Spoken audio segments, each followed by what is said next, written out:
Live. Everywhere. On netrootsradio.com.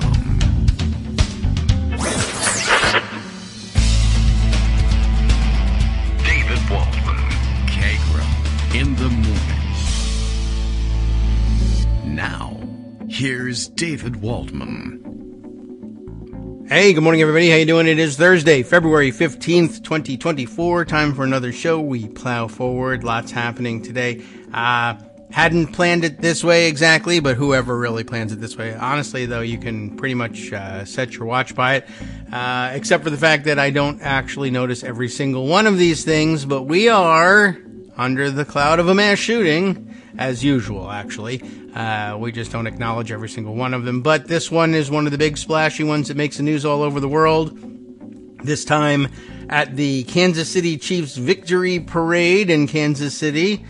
And, it could have been a lot worse. In fact, I'm a little bit confused. I think everybody's a little bit confused about exactly what happened here.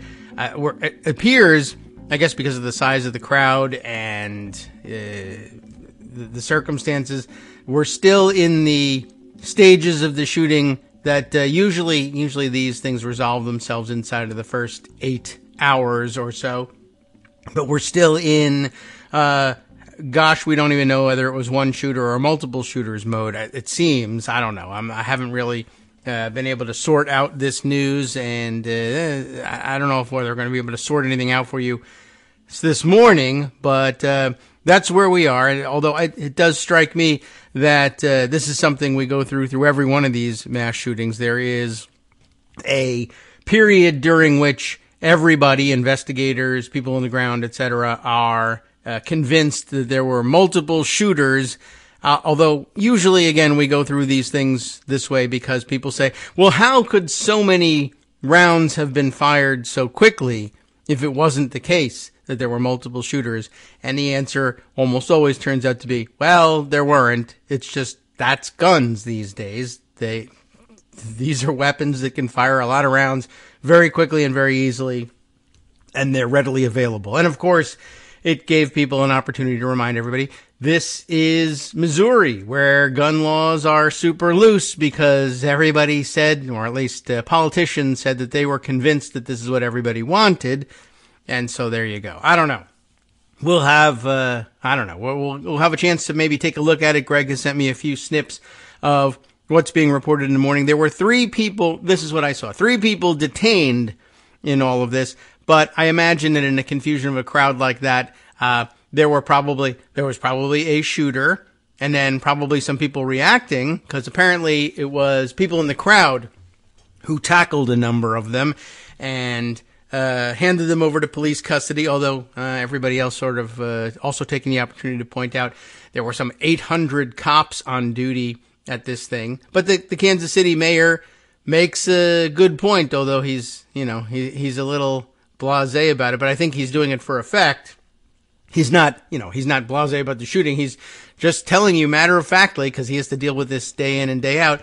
If you bring together a large crowd of people in a state where there's virtually no gun laws, some people are going to have guns and some things are going to go wrong, and that's the way it's going to be. There's no way you can actually control a situation like that. I don't know how many cops you'd have to have. You'd have to have a cop assigned to everybody in the audience. 1 million people gather with no controls over whether or not they can carry weapons with them in the crowd. I mean, there's nothing about Missouri law that prevented any of that.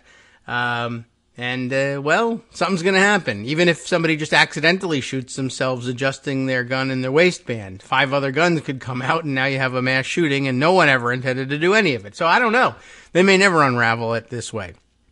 But let's see. He's got... we can talk about it a little bit, although I don't really want to waste Greg's time with it. He's got plenty of other things to cover. But it says here, as he grabs from CNN this morning, police still working to figure out who opened fire and why. After 1 person was killed, 20 more wounded at the end of the rally. People running everywhere, lots of video circulating. 3 people detained and an unspecified number of guns recovered as officers converged, and that's one of the problems. Is this a good guy gun or a bad guy gun? I don't know. It's hot. It was just used to shoot somebody. But was it used to shoot a good guy or was it used to shoot a bad guy? I don't know. 3 people detained, unspecified number of guns. That's probably means, 18 to 20 guns, seized from who knows who, and who knows how or why. Anyway, no charges announced by Wednesday night and no suspects named. We do not have a motive, but we're asking those who may potentially have any kind of information to witness or video, that's happening, to contact police. So they'll see if they can't reconstruct this. I honestly, in a crowd of 1 million people, 1 person killed and 20 people injured, I'm starting to wonder whether that was not a planned shooting or it was just something else, or 2 people having an altercation, 1 or both of whom may have pulled guns. Maybe bystanders were shot. Maybe other bystanders pulled out their own weapons and shot people who they thought might have shot somebody. It's unclear, I think, even as of yesterday, how many of the 20 people shot may have been shot by people responding to the shooting. So I don't know. It's I guess it's one of several mass shootings that we kind of knew was coming. That was in the end likely to be. It started as a irregular one-on-one shooting, and it turned into a mass shooting because a lot of people were around, and a lot of people thought they knew what to do in a situation where there were millions of people and lots of guns, and there's no recipe for that. Anyway, many other things to round up. Greg is here. Let's start working on it and get down to business because we only have the rest today. of our lives. Yeah, right. So we might as well get started now because which is too short as it is. Waiting around for something fantastic to happen. You're mostly going to have to wade through crap. So let's do it. Good morning, Greg. Hey, good morning. So this is really important, so I'm glad you covered it. But excellent. I want to cover, the minutia of the House and Senate and what's going on with elections and, of course, New York 3, because, that's what I'm interested in. Yes. Well, no one knows how many people were involved in that either. 17 of them were the last congressman. I don't know, 185,000. Yes, immediately among the voters. There were 18 to 20 different identities of the last candidate, though. Yeah, well, there were like 35 different ethnic groups in Queens alone. So, as an ex-New Yorker, I just think the whole thing is fascinating. And one of the things that I have to bring to your attention is a different podcast than ours. What? Greg Sargent has one, and he had the pollster from New York 3 on. Oh. And they were talking about what went on there, and demographics is absolutely fascinating. Unfortunately, there's no transcript yet. Greg Sargent says he's working on it. But here's the thing. When you look at who voted and how and why, they have a lot of information about that. All right.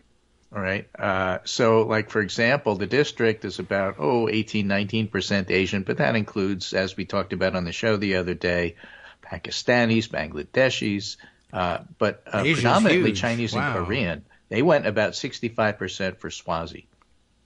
There's about 20% Jewish population. Okay. Not sure how that broke down. I actually wrote Greg Sargent to ask him. Haven't heard back yet.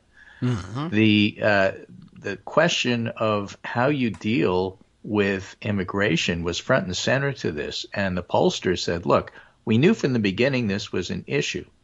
And the thing about Tom Swazi is that we know the area is concerned because there's migrants being bused from Texas to New York, and there's not enough room for everybody. We know it's an issue. We didn't wait for attack ads. But the bottom line is the winning argument was that immigration across the border, whatever language you use, has to be orderly and it has to be fair. That includes pushing for a path to citizenship, which Tom Swazi did with Peter King, if you remember him. They actually had an op-ed together in the New York Times some years ago. Oh, yeah? Okay. So Swazi's not new to the issue is the point. And if you push, it needs to be orderly. Therefore, the bill that was in Congress was good because it provides for more judges and for a more orderly process. And you should have a path to citizenship, too. That's a winning argument. And people in the district said that, and I think I quoted a person the other day from a voter who was interviewed who basically said, I heard both pitches. And on the podcast, they actually described the pitches. A lot of over-the-top rioting, burning stuff from the Republicans really turned off a lot of voters. Whereas the Democratic pitch was, got to be orderly, got to be fair. Fairness is key. And this voter said, I saw both pitches, and I thought the Republicans were too radical, and I went for moderate. Okay. I mean, if it now, works, that's a winning it works. message in everybody except Marjorie Taylor Greene's district and Steve King's old district in Iowa. I mean, most people would agree with that. I imagine they really would agree with that even there. And then, I mean, I guess if Marjorie Taylor Greene then shows up and gives them the red meat, they'll say, they may cheer at it. But I bet even some of the people who would cheer at it say, oh, yeah, ultimately, sure, right. This is the policy. I like the fair one. Right. So, the sense of what was going on here was really, really interesting. Now, Greg Sargent also asked the pollster, so what do you make of specials? What about the theory that what's happening with the Democrats is they're winning over the educated college diploma people, and they're highly motivated and show up in special elections and Democrats win. But in the general election, you have a bunch of voters who are not that motivated. They're low information. Okay. They may not have college degrees, but they show up, and so it's a completely different electorate. And the pollster said, well, it's true and not true. I mean, for example, as we said the other day, about 2/3 of the 2022 electorate showed up. So you can't really call it a low turnout election. Democrats won. Yeah. But if you look historically at the district, the makeup of the electorate is usually anywhere from Democrat +4 to Democrat +11. Okay. And this one was about Democrat +8. And in a Democrat +4, you lose. That's how, George Santos won. And in a Democrat +11, you win. Yeah. And basically, according to their data, what happened is that Swazi won by persuading not the independents, but some of the Republicans to vote for him because they just found that the Republican stance a little bit too extreme. And in addition to that, abortion really mattered. And whereas the prevailing theory from the Republicans is, it's not going to be a salient issue because New York's a blue state and they're not worried about it, Swazi was very effective with his ads in making this a national issue. If you elect a Republican to Congress, you're going to have a national ban and New York won't save you. And that worked. That's a good point, especially when it's this razor thin, this majority. True. Yeah. Oh, well, yeah. I mean, leave it to Republicans, and this is what you'll get. Leave it to Republicans to overreach. So they overreached on immigration. They overreached on abortion, or at least didn't pay enough attention to it. And because of that, and the fact that, Swazi was mayor of Glen Cove, and everybody knows him, and so on and so forth, he won. Okay. Well, and those insights as to why and how are quite interesting. Is that a path for other Democrats to do? Well, the fairness and orderliness is. And so that's why I think Chris Murphy held his nose and went with the bill that passed the Senate but didn't get anywhere in the House. And again, the pollster said they didn't have enough time to really make that the central issue, but people were aware. And that certainly didn't help Republicans in the end. Okay. And, snow had very little to do with it. The national Republicans paying for snow plows had very little to do with it, although that was kind of a fun, factoid that we threw out there. The Republican National Committee actually paid for snow plows in Republican areas as if that was going to save their candidate. It did not. But it gives you an idea of how much they were worried about it. I'm glad that, I guess they fell for some misdirection there. That's your National Republican Party, though, honestly. I mean, I guess if you can sell them on, there's litter boxes in schools, then you can say, you know what you should do? You should just assume the municipal responsibilities of one of the bluest states in the country. All right. Can we convince you to pay for schools? I don't know. Yeah. Well, if the kids are in school, then parents don't vote. So you better fund the public schools in New York City. All right. Right. This is the Wall Street Journal opinion this morning, editorial board. Somehow. Yes. Okay. Wall Street Journal. From last night, February 14th, 6:45 p.m. Hitler was today. right, they said. Border cynicism cost the GOP. Democrat Tom Suozzi backs a border deal and takes back a House seat. And that's really the message. Okay. Okay, if I were in Congress, I would absolutely support this, compromise bill, said Suozzi, running to retake his old House seat. Republicans tried to paint Mr. Suozzi as an open borders radical. Obviously, it didn't work. After polls suggested the race was neck and neck, he romped to victory Tuesday by about 8 points.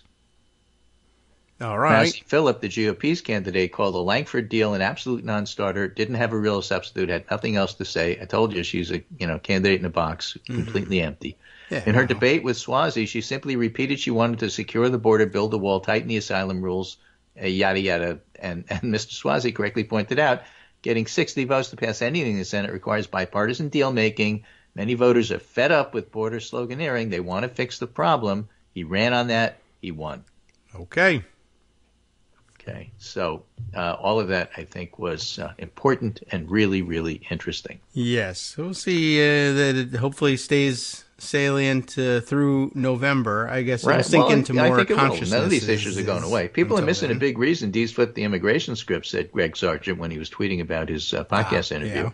It wasn't just ours killing the deal. Suozzi's ads emphasized the path to citizenship. His pollster told me GOP messaging was awash in Fox News BS, alienating swing voters. Okay. Republicans lost in MAGA fantasies, ceded the middle ground.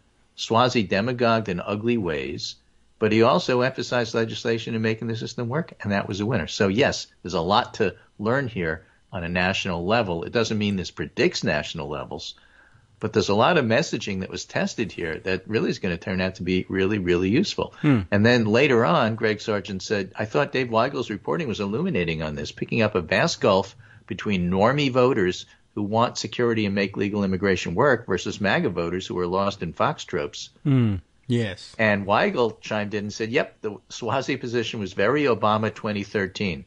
Stop at legal crossings and deport criminals, but create a pathway. Blow up any compromise so Trump can fix it next year is a losing bet.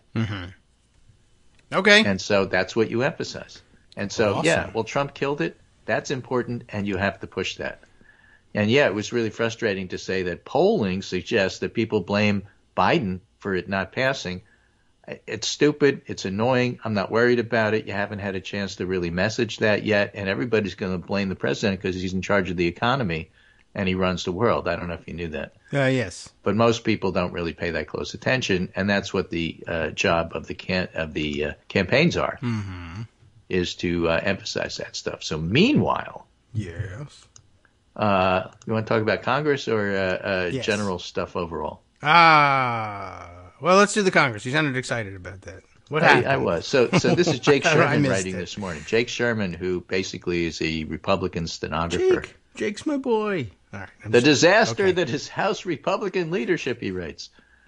Just this week, Speaker Johnson has, and this is a very long tweet, seen Democrats win a special election in New York, narrowing the already minuscule GOP majority to 2 votes. That is to say they can only lose 2. Yes. They lose 3, it's a tie, and therefore they lose in the House. Lost a 6th rule vote on the House floor, a measure that would have allowed an increase in the state and local tax SALT deduction. When 19 Republicans bucked their own leadership, this is what the Republicans on Long Island were asking for in upstate New York, 17, 19, 22, those districts. This Republican majority has lost more rule votes than any other majority in 5 decades, a stunning sign of weakness. Or openness. Abruptly pulled a bill to overhaul FISA due to Republican infighting. Seen another committee chair announce his resignation. Mark Green, chair of the Homeland Security Committee, is leaving Congress after 6 years. He's only 59. He's the 4th committee chair to retire. And that's right after the impeachment of DHS Secretary Alejandro Mayorkas. That was their deal. That was their deal. Wow. So and they succeeded, quote unquote, succeeded in doing it. It was my deal, and I can't we made it by 1 vote after a second try. I'm leaving. This is terrible. I don't want to work here. These guys are nuts. This place sucks. All right. decided again. He's still going. As somebody pointed out, this is the only tweet I've ever seen that justifies the idea of having more than 240 characters. Decided against putting a bill on the floor to provide billions of dollars in new aid to Israel without offsets. Just a week ago, Johnson allowed a vote and lost. Provided absolutely no insight to rank-and-file lawmakers on how he's going to handle the Senate's bipartisan $95 billion foreign aid package. Johnson said the bill isn't a priority because the federal government is scheduled to shut down. That's some excuse. I never really heard that one before. Oh, we don't need to do that because we're not going to do anything. Because we're not going to be here. Right. Yeah. Witnessed the House Intelligence Committee chair issue a dire public warning about a serious national security threat, which is a Russian satellite that can knock out other satellites. Only to have Senate Intelligence Committee leaders in the White House downplay the issue. This is the most chaotic, inefficient, and ineffective majority we've seen in decades covering Congress. It started this way under McCarthy, and it's gotten worse under Johnson. And things aren't going to get any easier because the House is leaving town today by 2:30. Okay. And they already missed their chance to have Valentine's dinner. I don't know what they're doing leaving today. They should have left yesterday at 2:30. Right. When members return on February 28th, there'll be only 3 days to fund federal government or face a partial shutdown. Yes. But there is an extra day, the 29th. And although Mr. Johnson's a very pleasant man, but he and his top aides, most of whom are new to leadership, have still failed to get a feel for governing successfully. And hanging over this is the possibility of another motion to vacate.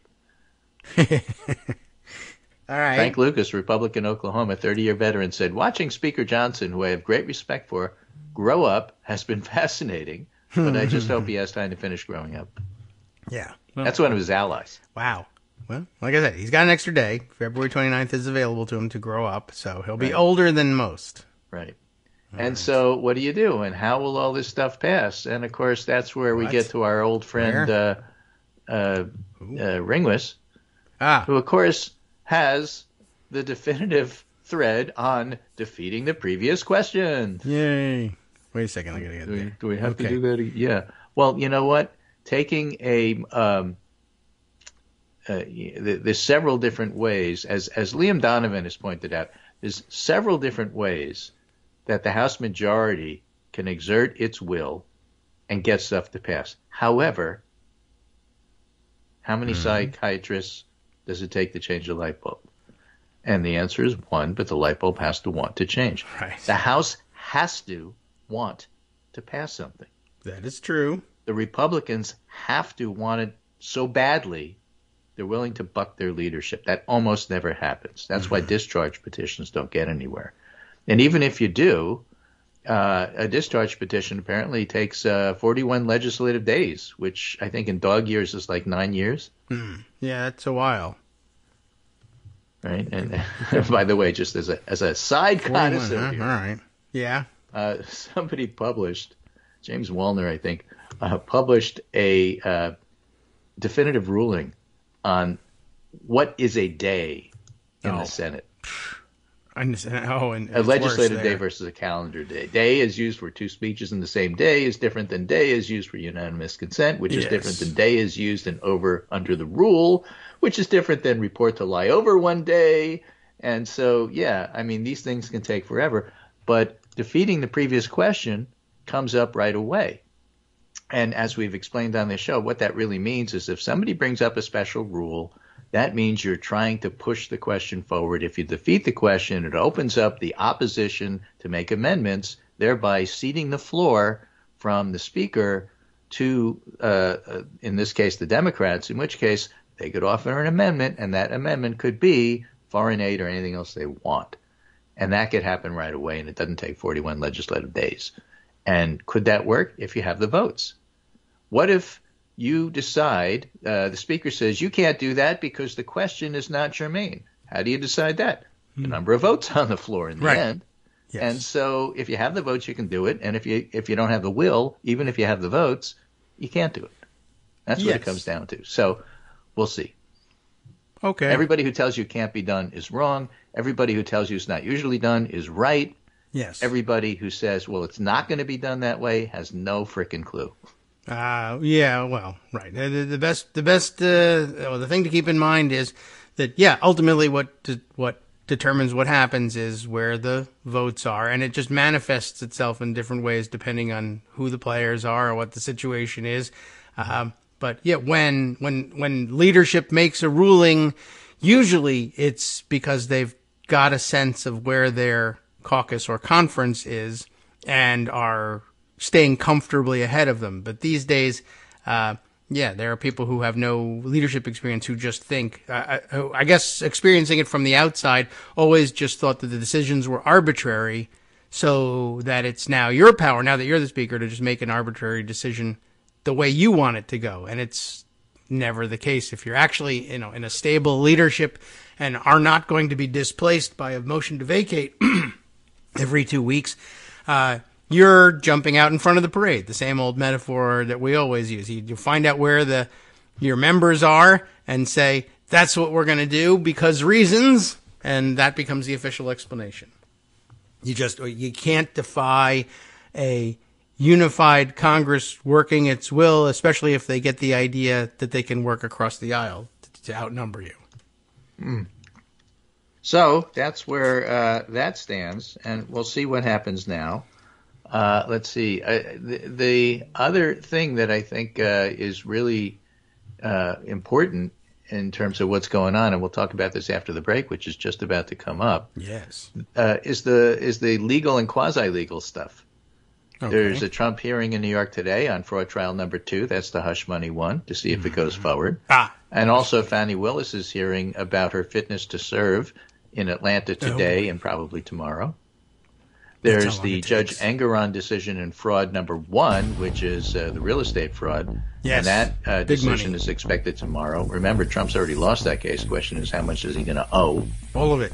There's a SCOTUS decision on a stay in the immunity case, which we may hear a decision as to whether they stay it or not tomorrow.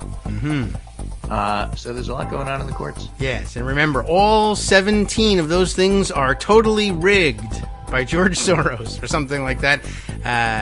Sure. You can't be in court. Soros, Santos, Nikki Haley. Hi, everybody. It's me, David Waldman. Yes, the same guy who interrupts you all the time. Interrupting you one more time just to tell you again, another reminder that your contributions are what keep this show on the air, and Patreon.com, Patreon.com, is still among the easiest ways to make the sustaining subscription donations that keep us afloat.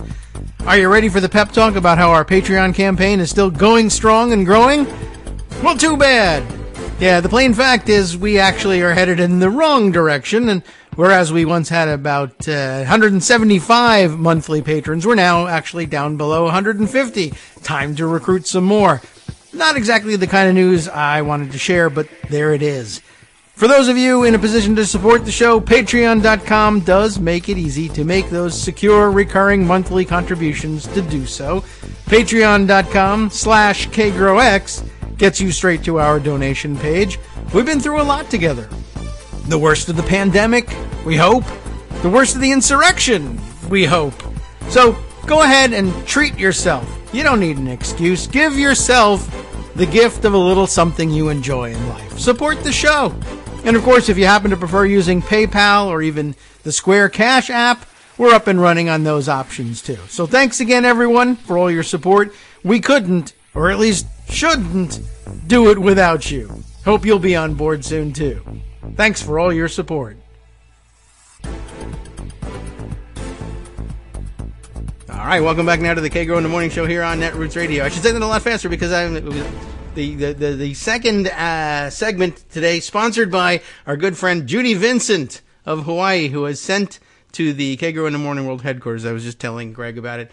450,000 pounds of Kona coffee, all the way from Hawaii, including the best, the absolute best in the world. I haven't gotten to the Kona yet. I mean, I just got it like the other day. But there's also this enormous amount of flavored coffees. There's a chocolate macadamia, vanilla macadamia. I didn't know they put macadamia in everything. And then toasted coconut, which is her personal favorite, from Lion Coffees. As Homer Simpson would say, coconut. Yeah, really. So I opened up the coconut yesterday, and the house smells like coconut. That's for sure. It's really good, and Yeah, so I'm going to be grinding up I'm a traditionalist. beans and I stuff. would say, okay, these coffees are great. I'll have them after I get through the Kona. Yeah, I'm sort of saving the although I'm the only coffee drinker in the house, so this is going to be kind of going to be tough. But maybe I'll have some coffee parties of some kind here. Yeah, and, I'm telling you, the second half of the show is going to go really fast. Yeah, it reminds me of when my son discovered Mountain Dew one time, and he came back from like a middle school party, like at one of the school parties in class where everybody brings something, and he came out of the class afterwards. So I picked him up, and we had this great party. It was the most fantastic thing ever. It was so much fun. Have you ever had this thing called Mountain Dew? It's really great. You should try it. It's so wonderful. We should have some at home. And it was 2:30 in the morning. Yeah, right. It's about an hour later he realized, I think Oh, wait. That was interesting. I feel differently about this in hindsight. So let me tie in Congress and New York 3 in the way Joe Scarborough did. I just came across this in the Huffington Post. And Mike Johnson, Hapless Mike Johnson, I think is his formal first name. Mike is his middle name. His first name is Hapless. Yes. Hapless Mike Johnson was asked about New York 3, and he said, well, the only reason Swazi won is because he ran like a Republican. And he also blamed snow on the low GOP voter turnout and said it was, quote, no way a bellwether of what will happen this fall. And Joe Scarborough said, let me summarize what he's really saying. Basically, what he's saying here, Republicans don't have enough money. They don't know how to organize when it snows, and Republicans don't know how to run on the right issues. So it doesn't actually sound like a great vote of confidence. I mean, that approach suggests that the candidates are just as confused as Mike Johnson is. I think I saw a Politico story the other day that a lot of Republicans are just saying he's winging it. This is just kind of chaos around here. And then Scarborough added, whoever saw this coming? Donald Trump cost Republicans another election. Yeah. Wacky. I don't know why here's Stuart Stevens' summary of the whole thing. And again, I think this is important in setting the stage for what's going to happen in November. Well, this isn't really predictive of what's happening, but there are parts of it that are. The disorganization, the over-the-top, overplaying an issue. Stuart Stevens says Republicans who are asking why they keep losing elections are like the guy who walks into the ER with a nail in his head asking why he has a headache. A party led by a rapist that believes it can fix its problems with women by attacking Taylor Swift with weird little creeps like Mike Johnson as a public face that has no serious policy, that has decided to abandon decades of support for freedom in Europe to back a genocidal dictator, a party that's 85% white in a 59% white country, a party that's decided higher ed is a gateway drug to socialism, that believes public health policy should be set by random freaks on the internet, not doctors. A party that's still fighting cultural wars of gender politics the rest of America ended a decade ago. A party that's replaced American optimism with anger and fear of the future. Well, is there any question why this party's losing? No, but that was baseline Republicanism before, honestly. But the rest of it is pretty true. But now, as they like to say, as the kids like to say, but now they're saying the quiet part out loud. Well, that is true. And, I didn't intend to spend any more time on Taylor Swift ever, but that is just inexplicable. And why they're so worried about two famous, popular white people going out on a date, I don't know. It's disappointment that they're not, the white Aryan superstars they were supposed to be. They were bred to be. I guess, baby. What did they expect them to do? While we were marching around in Nazi uniforms, it's as middle American as you can get. They expected. Football player goes out with the stinger. What? J.V. Last in the Bulwark has a variation on that Stuart Stevens tweet. Again, another argument for why you should have long tweets and why certain people should. Okay. Are you sick and tired of all the winning yet? Please, please, please. It's too much winning. We can't take it anymore. Good reminder. I forgot about that one. Pretend for a moment that there's no polling at all on Trump v. Biden. And the polling basically says, at this point in time, it's a tie. Okay. Instead, what do you have is the following fact set. In 2016, Trump lost the popular vote by 2.1 points. In 2018, Republicans lost both the House and the Senate. In 2020, Biden beat an incumbent president and got more votes than anybody in American history. This time, Trump lost the popular vote by more than 4. Beginning in 2021, Biden passed an extraordinary amount of popular bipartisan legislation. In 2022, Biden defied recent midterms and gained ground in the Senate while only losing a handful of seats in the House. And that was due to New York. Mm-hmm. Yeah, how does he? The economy has avoided what many predicted would be a recession and is now truly excellent. Democrats won the off-year elections in New Jersey and recaptured the state assembly in Virginia. In 2023, Democrats have been killing it in special elections, outperforming partisan leans in 38 races by an average of plus 10. In the most recent special election in New York 3, have you heard there was a special election in New York 3? I heard there was. Very I got to go back and look at that. Democrats flipped another Republican seat in a race that the GOP thought it could win. They had the snowplows. In fact, the Republican snowplows outnumber Democratic snowplows by, I don't know, a lot. The Democrats saw a 16-point swing over the district's 2022 result. And meanwhile, Trump is bouncing back and forth between courthouses and 4 separate criminal trials, facing 91 felony counts. And at least one of those trials, everybody admits Trump is dead to rights. Looking at all of that, be honest. Don't you start to feel a little bit like this guy? Please, it's too much winning. Yeah. Wow. Well, Now, that's nice. We do have polling, and we know what the polling says. Trump 45, Biden 43.9. That's the average on Real Clear Politics that they chose to put up there. But the polling doesn't make any objective sense. I'm not saying the polling's wrong. It's real. I believe it. If the election were held today, Trump would probably win. If Trump's going to be defeated in 9 months, the dynamic has to change. But that's only the dynamic. The reality doesn't need to change. The reality's fine. The reality's actually great. Look at all the winning. Yeah. So, just put this in perspective in terms of when you see polls. Okay. Hey, it just occurred to me that snow plowing in New York was probably the local county Republican chair saying, I just thought of a great way to get my neighborhood plowed first and free. Absolutely. And he's, I can't get to the polls. You gotta plow my. Oh, thanks for doing my driveway. Awesome. Thanks, Rona. Did I ever tell you my Jamaica Plain story? I don't know.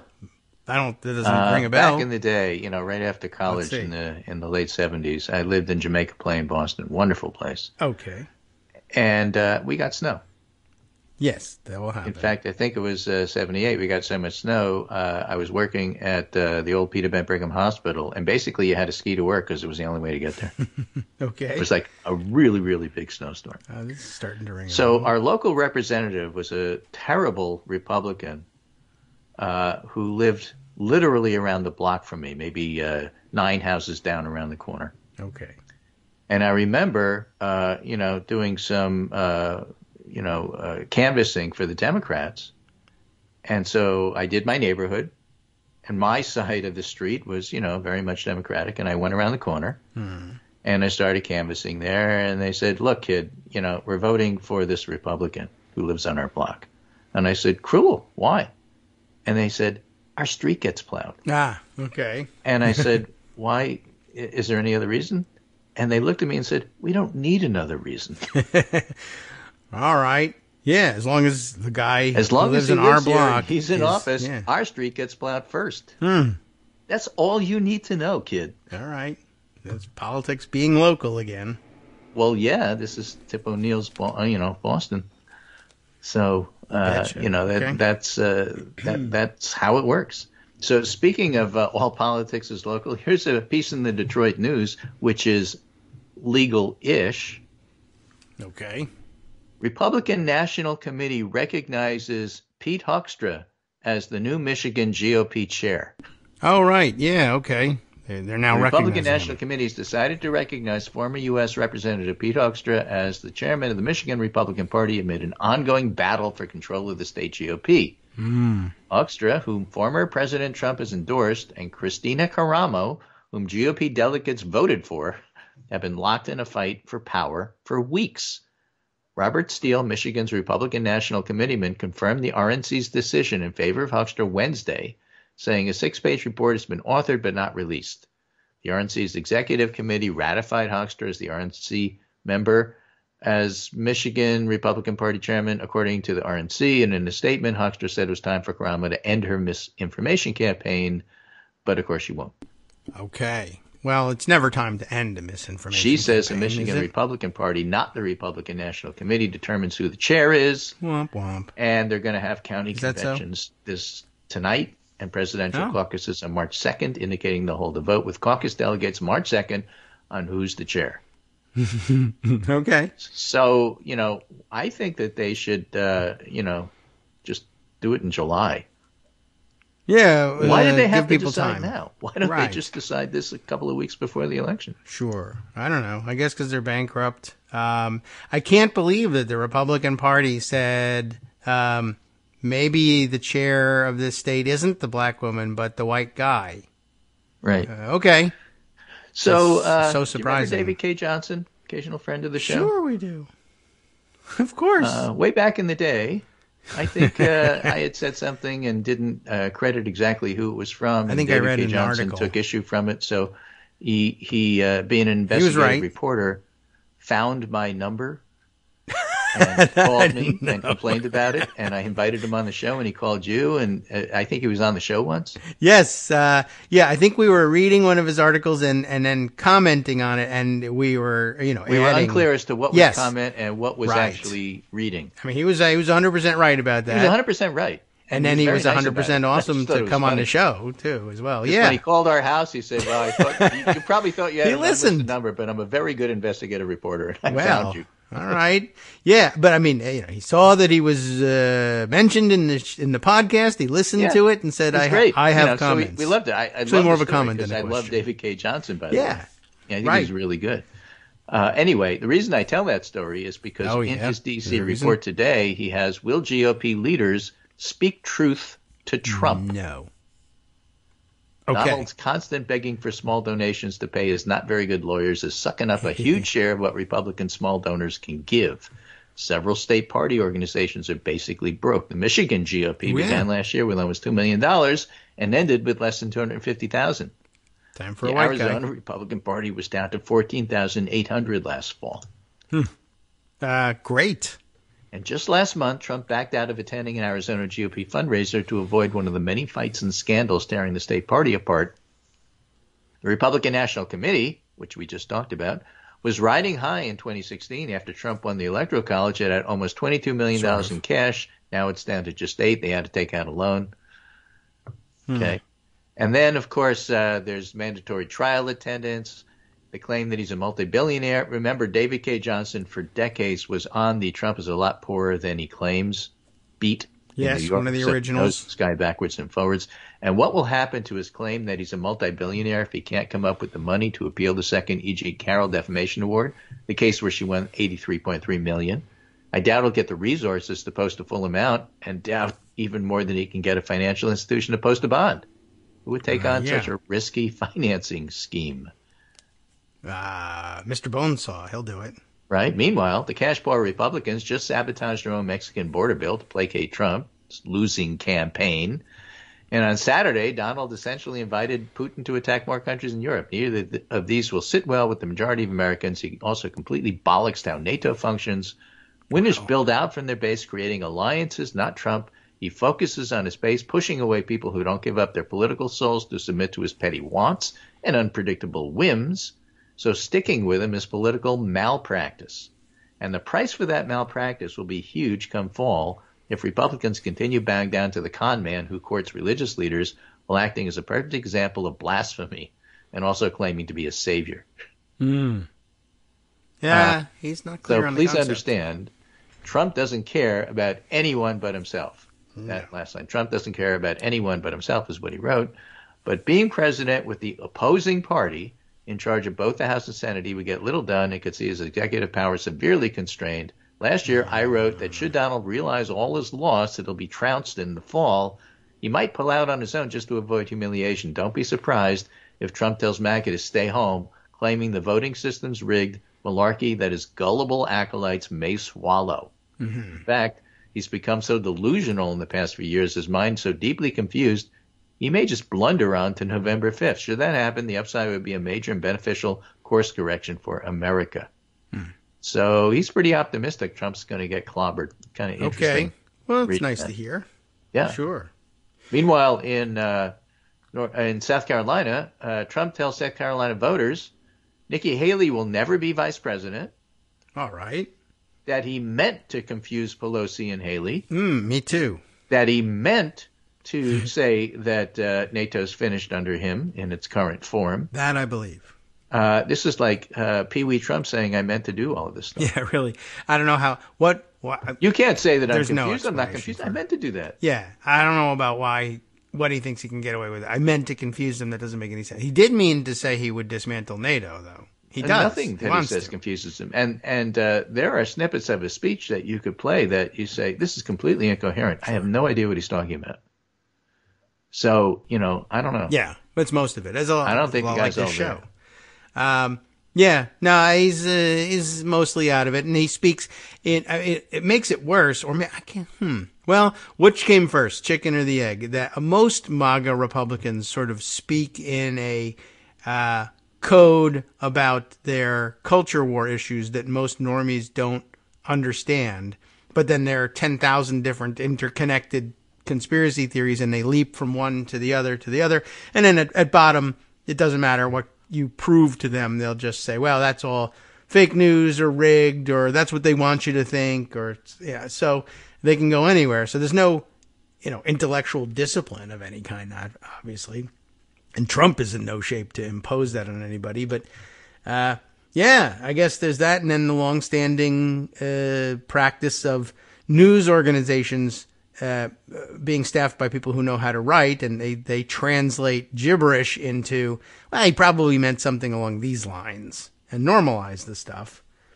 But that's, I guess, how you get away with it. Otherwise, I don't know. I guess if there was more retail politics involved for Donald Trump and everybody realized he speaks gibberish and smells like a, porta potty, I'm not voting for this guy.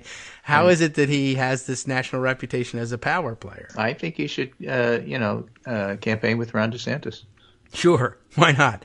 It can only improve things. And he could blame the smell. Make DeSantis look smaller. That's true. Although, I don't know, they would compete in the lifts category. They both have the weird shoe thing going on. I don't know. I wonder if we'll ever see him on the national scale. The political scientist, wrote this really, really interesting piece about why do we have a vibe session. And the answer is people understand totally that the economy's fine. They do. They get it. It's getting better. Everybody knows that. That's why you can see consumer sentiment improving and all that stuff. But what they're really saying is they have worries about the future. And that's what Biden should tackle, and that's what Biden should run on, says Bill Scher, writing in Washington Monthly. It's time for Biden to learn from Reagan and go all morning in America. I don't necessarily agree with this because the world Reagan, is not so great. I mean, things in Gaza aren't good. Russia's in Ukraine. So there's reasons to be anxious. Shooting, yes. Okay. You can't go to it's not great. A Super Bowl celebration without getting shot at for whatever reason. So, I don't know that would work. But here's his point. The president has a better economic record than Reagan. He should take a page from the Gipper's extremely optimistic 84 reelection ad campaign. And, the economy was improving back then. And many Americans were still hurting. And so what did Reagan do? He declared morning again in America, and gauzy general election ad painted a rosy picture of American life, and it struck an emotional chord. Can Biden do the same? Can Biden do the same? The Biden economy is by nearly every significant measure better than the 84 Reagan economy. The unemployment rate is lower, earnings are higher, poverty rate is lower, inflation is lower, interest rates are lower. But public sentiment towards Biden hasn't caught up. The media continues to harp on his age, and Trump is furiously retconning the economic narrative of the last 7 years. Like there was no, COVID recession under Trump. It didn't exist. Okay. Like the public may come to credit Biden with the improved economy so long as the improvement continues, but with counterwinds, Biden can't assume credit will organically materialize. You got to seize it, is his point. And because his challenge is steeper than Reagan's, he shouldn't wait till September. Now, an inherent risk about bragging about the economy is things may turn sour. And, it's difficult. But then he goes through Reagan's campaign and says, there's stuff here. So basically, it doesn't mean Biden and his ad makers should cherry pick like the Reagan team did. But the story comes first. The data comes later. So it's morning in America today. More Americans will go to work than ever in our country's history. That kind of thing. Okay. We're building things in America again. Nearly 1 in 10 of these workers has a job in manufacturing. We're enjoying the fruits of our labor, living in safer neighborhoods, and taking more vacations. Crime in the New York area is actually down, despite the Republicans on fire ads. Mm-hmm. Okay. And all of us are benefiting, with the difference in employment being between whites, African Americans, and Latinos near the smallest ever. And this is Morning in America again. This is Reagan's ad. And under the leadership of President Biden, just change it to that, our country's prouder, stronger, and better. Why would we ever want to return to where we were less than 4 short years ago? Yeah. It has its points. I'm not sold on it being super powerful, but it's got its points. Yeah, it's a column. It might work. I can't say it's that's garbage. It'll never work. Sure, and there's a lot that's changed since then, and I'm sure that they would update things as well. But there's not much you can do in a 30-second ad. If it's a real ad, it is going to have to make claims like that, and it will, I guess, mirror, intentionally or otherwise, mirror the Morning in America campaign. I'm sure at some point. Okay, it's a thing, it's a theory, and I guess when we see what happens come the fall, we'll be able to point back to that and say, remember when Bill Scher said that? He was completely wrong, as it turns out, or he was entirely right. I don't know. Okay, it's a theory. We're previewing the election. That's what we're supposed to be doing. Throwing out a couple of different strategies. Right. And again, most of the discussions about what to do are people not associated with the campaign. Right. True. Who either are just pundits and say stuff because that's what they're paid to do, or they weren't hired because the campaign didn't like that idea. So they're carping from the sidelines. You have to remember this when an unnamed Democratic operative who they really should have the parentheses, who was not hired by the campaign for reasons. Right. But is available for Senate. Has this to say about how the campaign is running things. Right. Exactly. And so, you might pick up a Senate candidate or two who's unhappy with the way the national direction is going. But I think in my state it's going to work. Oh, good. I just read that this guy agrees with me. I'll hire him. Sure. There's a lot of that. And, the pay has quite a bit to do with it too, right? Some of the people who are being paid by private interests, the campaigns. And so their memos say similar things, but they don't get printed because if they did, they wouldn't be getting paid. I'm giving you my private advice. If I published it, then what's the point? That's worth $50, but selling it to you is worth $5,000. So they're calling interestingly, now. There was an Emerson poll, I think, out showing that there was a tie between Larry Hogan and whoever the Democrat is going to run against him in Maryland. Oh, okay. Hogan, yes. All right. For the Senate. Sure. Okay. And Dave Weigel says, at this point in 2016, former Democratic Ohio Governor Ted Strickland, who left office far less popular than Hogan, was tied against Senator Rob Portman. Mm-hmm. And then ad wars began, partisanship locked in, and Portman won by 18 points. Oh. And Aaron Frischner, who I think is Deputy Chief of Staff to Don Bayer, says, I haven't seen his name much this week, but Strickland is my go-to comparison as a veteran of the 2016 Senate cycle. Dave's exactly right, but also consider Governor Phil Bredesen, Democrat who won re-election in Tennessee by 40 points in 2006, carried every county. He ran against Marsha Blackburn for an open Senate seat in 2018, took a big early lead, partisanship, ad wars. He lost by double digits. So don't pay attention to the polls right now. All right. It's a weird thing. Elections sometimes come out differently than you thought. Yeah. I mean, right now, Larry Hogan, good name recognition. Who the Democrat is going to be, I don't know. I never heard of him. Oh. It's tied. What does that mean? Nothing. Yeah.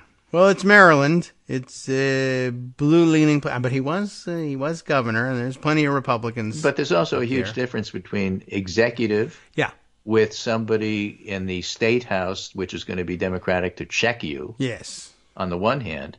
And on the other hand, if we elect him senator, he votes for Mitch McConnell or a clone, or maybe even worse after McConnell retires. Right. And he goes for a national abortion ban. Because he's a Republican and he has to. Yeah. And he's first term and he does what he's told. Well, he can. That's not the same race. Right. And whoever runs, I don't even know who is running on the Democratic side. We'll find out. But yeah, well, watch the New York 3 race and remember that, there's something to be said there for saying, sure, everyone loves our chum Larry Hogan. And he even distanced himself from Trump when he was free to do so because nobody gave a damn what he was doing in Maryland. And then when he was out of office, it was easy. When he gets to be senator, not so much. You want a national abortion ban? Roll the dice with Larry Hogan. Go for it. Want to avoid it? Make sure there's a Democrat there instead. Okay, that could work certainly for Maryland. I just wrote the column and nobody paid anything. Shoot. Yeah, well, I got to get this model. You got a lot of coffee out of it. Yes, I certainly did. That's true. I got paid in coffee. Everybody come over. And that's more valuable than gold. Yes, that's what I'm told. So it'll power the show for the next 16 to 20 years. Although I don't know, I think I'm going to gobble it up pretty good, and we'll just have some hyper exciting days around here. Right. So again, a special thank you to Judy because that was really a tremendous gift. Isn't that nice? That was really appreciated. Yeah, it compliments my patriotic teas collection that Scott sent me. It's terrific. I should be doing this show on barter, and you too. Nice. Everybody can send things to Greg too. What do you need? Send Abby treats. Yeah, basically, we should make an Amazon wish list of the best dog treats. Okay, and best dog treats grown on the side of a volcano. Right, true. It's I learned from Folgers that mountain grown coffee was the richest, most aromatic kind. Absolutely. I don't know whether they can grow it anywhere else, but okay. Yeah. Great. Well, okay. I grew up on Savarin, so I'm really happy that there's like real coffee now. Yeah, I know. Which I discovered in college. Quite a bit. Yeah, I remember. Yeah, my own early coffee experience watching my grandparents. Sanka with a little light and lively in there. Yeah, exactly. Wow. Okay. They've improved things. And I have to say before we go, which is going to be any minute. Right. This one. The inventor of Pop-Tarts died. Oh, yes. That's right. You sent me that. I did. I'll have to dedicate the second half of the show to the. He was 90-ish. Pop-Tarts. And I understand that they were originally branded or called fruit scones, which, good job switching it to Pop-Tarts. That did not make a great deal of sense. But anyway, take care. Delicious. I'll talk to you on Monday, if there is a Monday. Yes. Which I believe there will be. We're all hoping for it. Right. Got it on the calendar. See you then.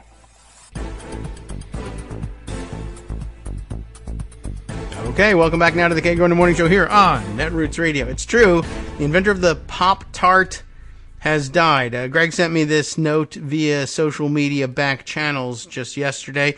ABC News actually covered it. And interesting fellow. Pop-Tarts, I guess, been around for a while, or at least he was. 96 years old he was. And we're talking about William Bill. I mean, we all know that that's a nickname for William. William Post. And I don't know whether he's at all connected to the Post cereal empire, but ended up Pop-Tarts were under the Kellogg's brand eventually. So, but he is from Michigan. So, maybe. Let me read the bio, because Pop-Tarts are a cultural phenomenon now in this country. Apparently, also, being 96 years old, he served way back when in the Army Air Corps in occupied Japan during World War II. Although presumably more after World War II. Although I assume we must have occupied some part of Japan during the war, I suppose. Their definition of what Japan was. Anyway, the more expanded definition. Let's read about it. Stop speculating. William Bill Post, the man often credited with inventing the beloved Pop-Tart, has died at 96. And I hope that it was properly done, the crediting. I hope that there wasn't some guy out there somewhere who lived his whole life saying, I've been deprived of my rightful credit for the Pop-Tart. And Bill Post, I curse you. I hope that wasn't the case, because Pop-Tarts are happy things. Born on, unless you're a nutritionist, but people enjoy them. Born on June 27, 1927 in Grand Rapids, Michigan, Post was one of 7 children born to Dutch immigrants. And at the age of 16, Post began working part-time washing trucks at Heckman Biscuit Company, according to his obituary, after serving in the Army Air Corps in occupied Japan during World War II. Where? I don't know. When? What years? I don't know. Post would eventually return to Heckman at the age of 21. So let's say born in 27, 39, 47, 48 when he comes back to Heckman. So yeah, I would say probably post World War II occupied Japan. I don't know.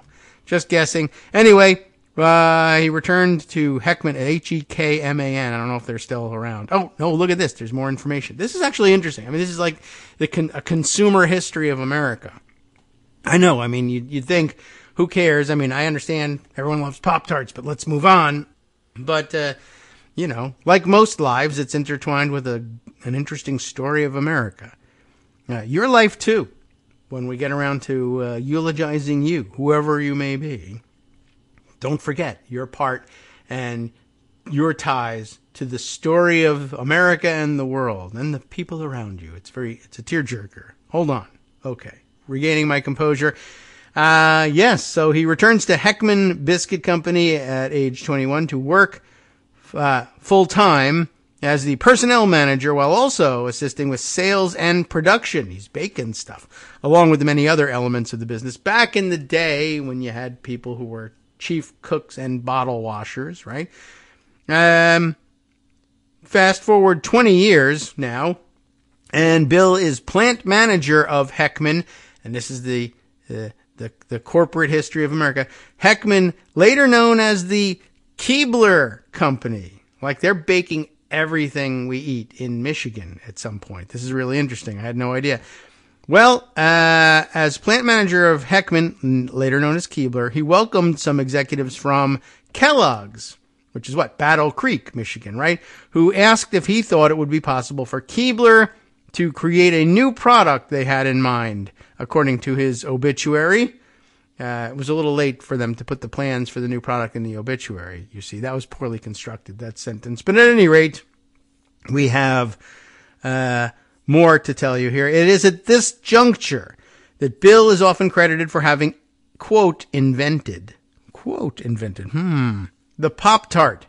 Post's obituary states, to be exact, or rather to be accurate, Bill would say, I assembled an amazing team that developed Kellogg's concept of a shelf-stable toaster pastry into a fine product that we could bring to market in the span of just 4 months, which is pretty damn quick, actually.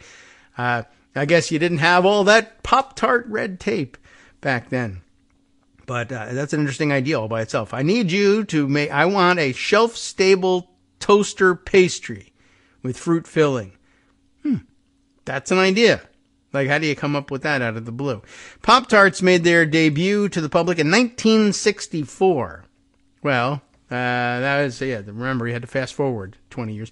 I got some more notes here from Greg, too. I wonder if it pertains to this.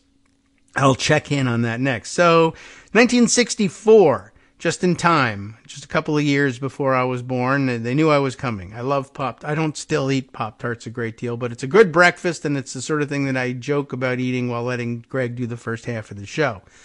But I'm too old for that now, and my kids don't even like them anymore. But everyone loves Pop-Tarts. This 4 original flavors: strawberry, still the best; blueberry, brown sugar cinnamon, I didn't realize it was an original, also an excellent one; and apple currant.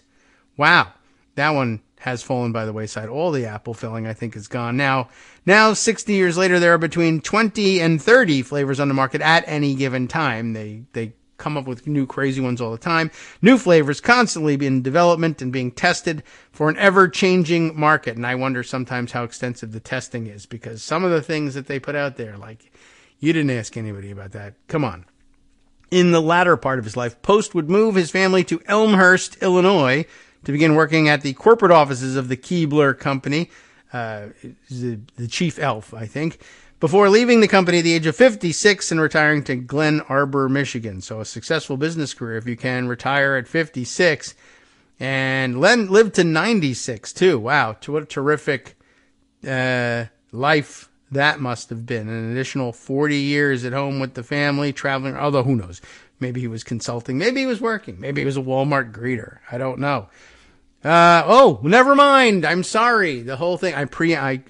We interrupt this story to tell you that ABC News has already reported that his retirement didn't last long. However, why not? Because he then accepted Kellogg's request to be their consultant, a role that he would hold for the next 20 years of his 40-year retirement, which included worldwide travel and the forging of international friendships. That sounds fun. In 2003, Bill and Florence came full circle, moving back to Grand Rapids to be near their family. According to his obituary, Bill's immediate family also wishes to express their gratitude and thanks to his nieces and nephews who paid so much attention to him, the obituary said, and why not? They all probably loved Pop-Tarts, and they were able to thank him for his work in helping invent them. That's a good gig if you can get it. What do you do? Travel around the world as a Pop-Tart consultant. I don't know how that works, but I would like to have that gig. I think I'd even start eating them again. If it could pay for 20 years of my bills, I certainly would.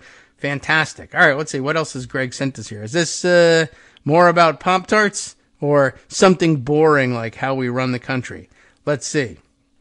Okay.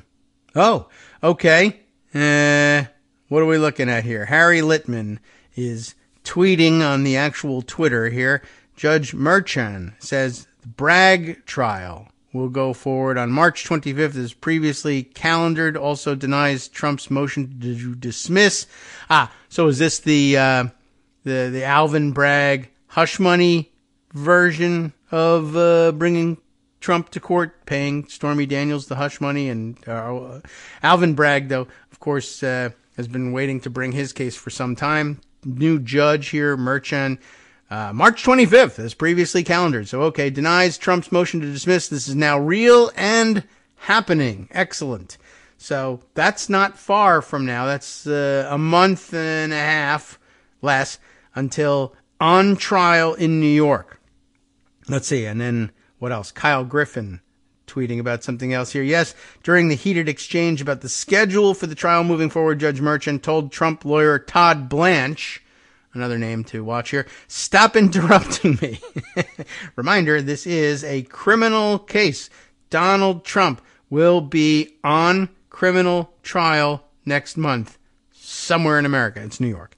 I wonder if there are any major media in the area that could cover the happenings. Well, okay. So you get your wish, and it might not be the trial you were hoping for necessarily, but a criminal trial will be happening next month, regardless of the delays in Tanya Chutkin's courtroom caused by Trump's crying to the SCOTUS every 5 seconds, saying, I need another interlocutory appeal. All right. Let's jump back into Pocket and see what else I have put aside for our reading enjoyment, if that's what it is, when we read these stories. Okay, there are a couple of things. First of all, because it's right here and easy, The Hill's reporting, thanks to Al Weaver and Rebecca Beach, no one knows. I'll have to ask her at some point. The Mayorkas impeachment. What the hell? What's going on with this stuff? It would take a miracle, but we don't want it to happen. So the Mayorkas impeachment, they say, is headed toward Senate graveyard.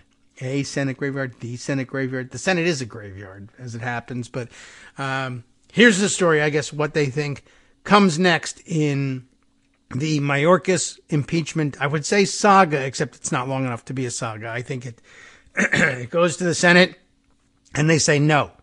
How will they say no? By what mechanism will they say no? This is still the big mystery, and it's for procedure nuts. It's an interesting thing to watch. There's not much precedent for it.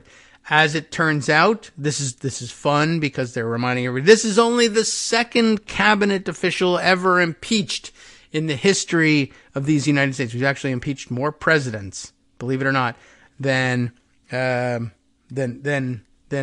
officials. And it was within our lifetime, most of us, that it was only the second time a president had been impeached. It was the third time a president had been seriously threatened with impeachment, but the Clinton impeachment was the first one since Andrew Johnson. So, like, come on, this hardly ever happens. But what are we watching? Now, of course, since then, remember, tit-for-tat impeachment is a terrible thing, and we can't have it, and it's going to lessen the value of impeachment, whatever value it may have had. I don't know. Andrew Johnson, 60s, 70s, and then not again until Bill Clinton. I mean, first, they did threaten Nixon, of course, but he resigned in the face of an all but certain impeachment. People forget exactly how that one went, but still, long span of time before that becomes a serious threat again. Then Bill Clinton, and then after this, right, serious discussion about a possibility of impeaching George W. Bush never comes to fruition. Threats to impeach Dick Cheney, of course. And by the way, along the way, had to threaten to impeach, but never get around to impeaching Alberto Gonzales because of his defiance of congressional investigative powers and subpoenas, etc. And then, sure enough, in quick succession, we're going to let's impeach Barack Obama because reasons. Let's pre-impeach Hillary Clinton during her campaign and say that if she wins, a Republican Congress will immediately impeach her. Impeachments twice of Donald Trump actually happened. And now we're going to impeach Biden. We're going to impeach Mayorkas. They're impeaching everybody every week. So what's going on? What does the Hill have to report? The impeachment of Homeland Security Secretary Alejandro Mayorkas, let me take a moment to actually pronounce that, is likely to die a quick death in the Senate after the House succeeded, eventually, in its second attempt to rebuke the Department of Homeland Security chief Tuesday night. Rebuke him. All right, well, you can just rebuke him, just issue him a notice. You don't actually have to impeach him. Faced with a potential third impeachment trial in 5 years, the Senate is likely to avoid the matter entirely. Now, the Senate does deal with impeachments on a somewhat more frequent basis in that they do have to deal with judicial impeachments, not all the time, but certainly more frequently than executive branch impeachments, which they handle in committee, generally speaking. But this time, a cabinet official, and we're reminded this is only the second one, and you all know the first one, which is fantastic because you've been listening to the show for a long time. You know who it was? Secretary of War William Belknap in the Grant administration's Secretary of War, I think. I don't know. Maybe it was even, who knows? Trying to remember. Oh, but we all remember Belknap. And of course, we remember that because Belknap had already resigned from office when they decided to go ahead and impeach him anyway, and that actually established the precedent for, yes, that means you can be impeached even after you've left office. Then we had to deal with that again in the second Donald Trump impeachment. But it was something that I reminded people of even after Barack Obama's election, that if you were going to take a look backwards, which of course we weren't because we were going to look ahead for various reasons, what's the point in continuing to investigate George W. Bush? What are you going to do, impeach him? He's already left office. Well, as it happens, you can do that. What? No, that's crazy. And then, I'll see you in 15 years and we'll see whether you still think it's crazy. Anyway, faced with a potential third impeachment trial in 5 years, the Senate is likely to avoid the matter entirely. Senators expect Senate Majority Leader Chuck Schumer to either move to dismiss the two articles against Mayorkas, I don't know if we've seen that done yet, or refer them to the committee level, effectively killing the process. Now, hold on a second. That doesn't mean it effectively kills the process. I mean, it does because no one thinks that Mayorkas has got any danger of being convicted. It won't kill the process. It will just quiet the process, I think. Senate returns to work on February 26th and will immediately be faced with having to fund part of the government by the end of that week. Schumer is likely to focus on that issue and not Mayorkas. Sure. I don't even know if there's any sort of time limit on the Senate for even deciding what to do. So they could just say, yeah, I heard you. we'll get to that. We have a funding emergency at the moment, so you just wait your turn, and then we'll get around to the stupid thing that you wanted us to look at. Now, whether they move quickly to dismiss or bury it in committee, I'm not sure, but I see no need for the Senate at this point in time, given the fact that we need to, among other things, fund the government, spend any time on this. And there will be plenty of Republicans who agree, said Jim Manley, a former top aide to former Democratic leader Harry Reid. A dismissal could be slightly trickier, however, as it would force Democrats in tough Senate races to vote to get rid of the charges against Mayorkas without a trial. Sending the matter to committee would allow Democrats in competitive races to point to the need for more investigation. One factor helping Schumer is that he likely will have the votes no matter what route he takes. Joe Manchin, you remember that guy? He told reporters last week that he's supportive of moving to dismiss the effort, saying he just wants to be rid of it as quick as possible, which is fine for him because he just wants to retire as soon as possible. He's not running for anything, so whatever. Who cares what he has to say? A vote to dismiss the charges requires only a simple majority, as the filibuster is not in play on impeachment matters. It's also far from clear that GOP senators want to deal with an impeachment trial, as a number of Republicans have been dismissive of the House effort. I don't know that there's anyone gunning to make this a thing, one Senate Democratic aide said, referring to the Republicans. Whatever is the least dramatic and fastest way to get rid of it is what we'll likely end up doing. A Senate Republican, you should probably talk to them about what they're thinking, who spoke to the Hill, was dismissive of the impeachment effort. Most people are like, why? You're batting 500, the Senate Republican said, referring to the failed initial vote to impeach the DHS secretary. It's not a particularly good metaphor there. Most people think, why don't you focus on the politics of the border crisis and everyday images down there rather than the stuff on the Senate floor? It's a misplaced emphasis. While Schumer has not said how he'll proceed, he was highly critical of the impeachment vote. He's going to say the right things. He then does say them. We'll skip it. I mean, I don't want to sell the right side short on this, but I think you know basically what he's going to be saying. Schumer's office announced that the impeachment managers will officially present the pair of articles once the upper chamber returns later this month, with senators set to be sworn in as jurors a day later. Are they, though? I mean, why is that something you do right away afterwards and then say, well, okay, the process is actually a committee will make a recommendation to you, and as jurors, you'll vote on it in 8 months when it gets reported out of committee? Do you have to be sworn in as a juror right away? I don't know. The rocky road to securing a vote in the House was a reflection of both the slim GOP majority and the Republican opposition to the bill. A trio of House Republicans sided with Democrats to kill the bill. It's a resolution. Expressing concerns their colleagues were abusing impeachment power after failing to meet the standards of high crimes and misdemeanors laid out in the Constitution. The Republicans' novel case for impeachment accused Mayorkas of violating immigration laws and, quote, breach of public trust. According to the articles, I still haven't read them myself. I am told they're quite entertaining from a cynical perspective. According to the articles, Mayorkas is alleged to have violated immigration laws by failing to detain all migrants, something no administration has ever done.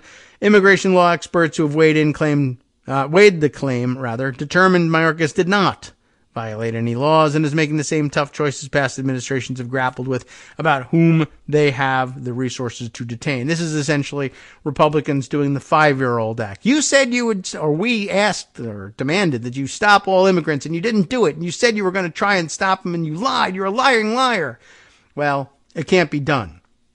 I mean, you said you were going to stop public shootings in Kansas City, and it didn't happen. Well, you're a liar. Well, come on. There's only so much you can do. Whatever. How many times? What was it? I'm thinking of Greg Abbott saying, "Well, we don't need. We're gonna block all the abortions." Well, what about people who need abortions because they're impregnated because they've been raped? Well, we're gonna stop all the rapes. Oh yeah. Oh, you didn't. You're a liar. No one's impeaching him. Anyway. The articles also accuse Mayorkas of a breach of public trust, which includes misleading claims about Mayorkas' interactions with Congress and his response to subpoenas from the House Homeland Security Committee. the head of which is now retiring for some reason. Weird. It also says he, quote, failed to take action to fulfill his statutory duty to control the border. House Republicans will be remembered by history for trampling on the Constitution for political gain rather than working to solve the serious challenges at our border, DHS spokesperson Mia Ehrenberg said in a statement after the vote. Without a shred of evidence or legitimate constitutional grounds, and despite bipartisan opposition, true, the House Republicans have falsely smeared a dedicated public servant. That was their idea.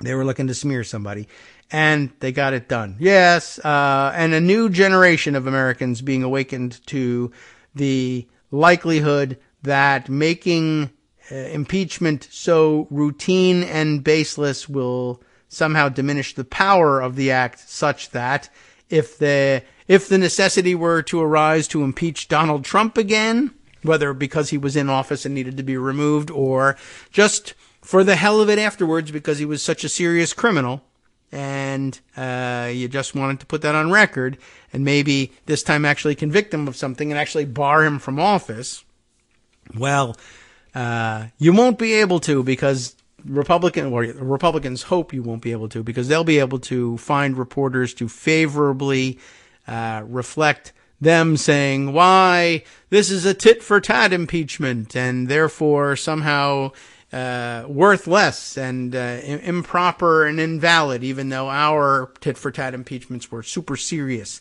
But yeah, lots of renewed theorizing about how using impeachment this way is kind of a backhanded defense against impeachments of Republicans in the future. Maybe, maybe not. Maybe they're just not thinking that far in the future and they just want to exact vengeance because the top of the Republican ticket is going to be running on the vengeance program. So they just wanted to be a part of it as well. Something that Greg mentioned that was of some interest now, I guess he was able to clear up a little bit about what is going on. It was left a mystery yesterday when I saw this news from NBC News. Russia's pursuit of now we have the answer as to what this thing was about. Pursuit of a space-based nuclear weapon raises national security concerns in Washington. So yesterday, this was a story of there's a national security threat that the president is worried about and considering, and that the national security apparatus would like to take the time to brief congressional leadership on, but it's a sort of a secret thing, and we want to sort of keep it that way. And this was sort of set up an interesting story, right? We want to have a briefing, and they go ahead and they notify the members of Congress that we want to have this briefing.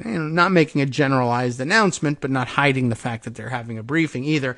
And Republicans, in their cynical way say, oh, you've got national security concerns, eh? Well, what are they? Well, as you may or may not know, we generally want to keep a lid on national security concerns and keep them quiet. We just want to keep you in the loop and aware of what's going on should action become necessary. But we didn't want to make a generalized announcement to the country because, one, it could start some panic, I guess, and two, it's really not a time to drive panic. Nothing is happening. We're just saying this is a what-if situation at this point. Since they've shown some renewed interest in actually doing this, we need to formulate a policy response, but that needs to be among us, not a matter for general panic in the public. Oh, say the Republicans, hiding something, are we? Well, I demand to know what it is. It's obviously important to the national security and to all Americans, and they have a right to know about this, but you are hiding things from them. Fine. I mean, that's an extraordinarily cynical play, but okay, it's space-based nuclear weapons. Now, what are you going to do? Are you going to spend your day differently today because you know that the Russians might be interested in having a space-based nuclear weapon? Are you happy with yourself? Who cares? No skin off my nose. I just wanted to see whether I could force you to do something and make it look like I was making you dance for the public. So here we are. Now we know what it is. NBC News says Russia's pursuit of a space-based nuclear weapon raises national security concerns in Washington. The House Intelligence Committee chairman warned of a serious national security threat without providing details, as is proper, really. 3 sources said it pertained to Moscow's effort to target U.S. satellites. Oh no. It's serious. It's bad. It just doesn't need to be disclosed right away, but you thought that there were maybe some points to be scored by saying, what are you hiding? All right. Well, Dan DeLucci, Julie Sirkin, and, more. There's many of them. Scott Wong, Rebecca Shabbat, and Kyle Stewart, all collaborating on NBC's piece here. Russia's developing a space-based nuclear weapon designed to target U.S. satellites, according to 3 sources familiar with the matter. This was the subject of some treaty negotiations many years ago. The idea being, let's not weaponize space. It's going to be extraordinarily costly, for one thing, and it's extraordinarily dangerous and destabilizing.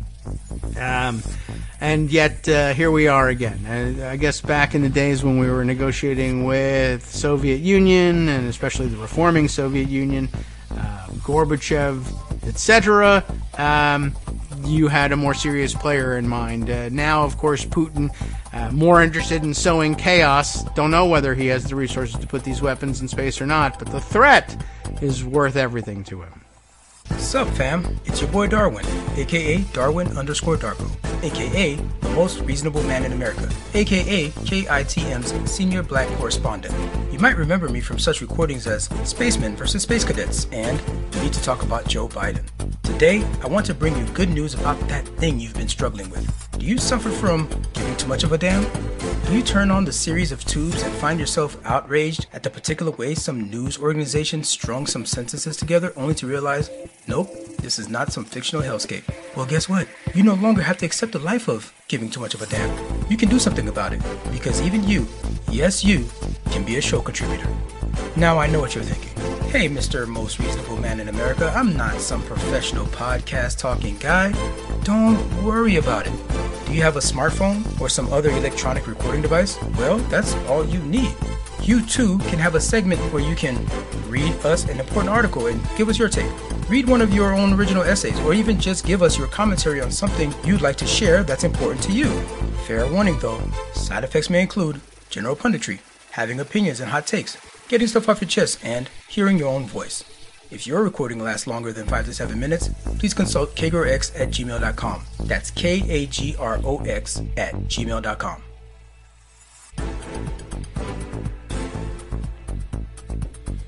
All right, welcome back now to the Kagro in the Morning Show here on Netroots Radio. We've got one more segment to fill here, and I thought we might head back at this point to the ongoing Ken Cheeseborough saga being laid out at Talking Points Memo in an extensive fashion. Although it's, it requires some editing, I think, at some point. I mean, it's fine as a written piece, but to do for the show, I think I'm going to have to sit down and like actually print out each of the articles in this series and then like highlight portions of it, and make sure that we're not, going over the same ground over and over again. I think, though he's developing new facts in each installment, he's also doing a lot of recapping in each installment. And each of the installments that Josh Kovensky has put together for TPM, extensive reading, so that for our radio format here, it makes things a little bit difficult. However, I did see that there was a sidebar discussion that was mentioned in yesterday's article, which again we didn't complete, that held some interest for me, and I put this one aside as well. But I just by way of wrapping up on the NBC News article that we were just reading, this too, an extraordinarily complex and extensive look at the dynamics of this briefing that's being put together and the gamesmanship around the briefing and the double dog daring of the other side to say what this is all about, which was kind of interesting. But it comes down to this. What the hell are you going to do differently today now that you know that Russia is interested in pursuing a space-based nuclear weapon? The only wild card, I guess, in all of this is, by the way, Donald Trump as president probably jumps out of the way of this because Putin says he wants him to do that. And at the same time, Trump destabilizes and tries to disassemble NATO, and maybe that's not the time to be doing that. Meanwhile, by the way, the guy who should probably change what he's doing today is Elon Musk, who has like 50,000 bazillion satellites in orbit, with big plans on that making him a ton of money. And, of course, a lot of those satellites being used, well, I guess all really being used for internet communications, etc., Starlink, or whatever the hell it was that he called it. And he's already given into pressure from the Russians to turn the thing off with respect to its use in Ukraine. But Russia could, of course, guarantee that they stay off by blowing them all up. And who knows what that means. Although at this point, Elon Musk might also just as well be thinking, awesome, I'll get all the insurance money and I can spend it all on weed. So maybe that doesn't concern him. Anyway, we'll have to keep an eye on it, except for the fact that the bulk of the article is Democrats saying, yeah, there's no reason to panic. What are you going to do differently in your day knowing that the Russians want to blow up satellites? We all want to blow up satellites. Will they ever be able to do it? Sure. Why not? If you don't care about taking out everything, including your own satellites, you could do that right now with no special weaponry. But anyway, I thought what was more interesting was, hey, we'd like to brief the congressional leadership, including Republicans, because they control the House, but also, they would be briefed as minority members anyway. Totally routine and, a little bit childish and stupid for Republicans to then spend the day saying, oh, yeah, how come you won't admit what the issue is? Huh? What are you hiding? Well, national security. That's what we're hiding. But I guess that shouldn't surprise me because you have your immediate former president and your current presumptive nominee for president in the upcoming elections doesn't understand classified information or how to handle it, so why should you? I guess there's that. Anyway, so now turning our attention back to TPM, one of the many stories, let's see, there's like 3-4 installments of this Ken Chesebro. This is a saga. Not only has it been going on for a long time, but it takes a long time to read all the way through this. Right now, I think there are 4 installments of this story up, and, there's like a 60% overlap from one story to the next. So it's really difficult to tease out all the important details. But beginning on February 12th, we had one installment called The Legal Coup, another called 2 Weeks of Chaos. The one we read from yesterday was The Ideas Man, and we made it about halfway through that one. Today's installment, The Supreme Pressure Campaign. Trump attorneys gamed out which Supreme Court justices might help them steal the election. Actually, that was published yesterday. And then this additional piece referred to in, I don't know whether it was yesterday's installment or the day before, but focusing on less on Chesebro and on more on one of the other peripheral actors here. How a lawyer for Eastern European oligarchs, great, fueled the fever dream of an election reversal. There was a brief mention of this in the portion of the story from the 13th that we were reading yesterday, the 14th, and now today, the 15th. We'll turn our attention to this previously reported item from way back when. It was originally reported and just referred to in the current articles, but originally reported also by Kovensky, keeping tabs on all these people, in December of 2020. So we're talking about, this is December 8th, immediately following, I guess, the news announcement, the media's announcement, okay, Joe Biden won, followed immediately by announcements from the Trump campaign. No, he didn't, and we're going to try and sue our way out of this one. Before we knew that he was also going to forge electoral college certificates and assume that Mike Pence was on his team, and then if he wasn't, maybe we could force him out and get somebody else to just pretend that there was confusion about the Electoral College vote and sue our way into the presidency that way.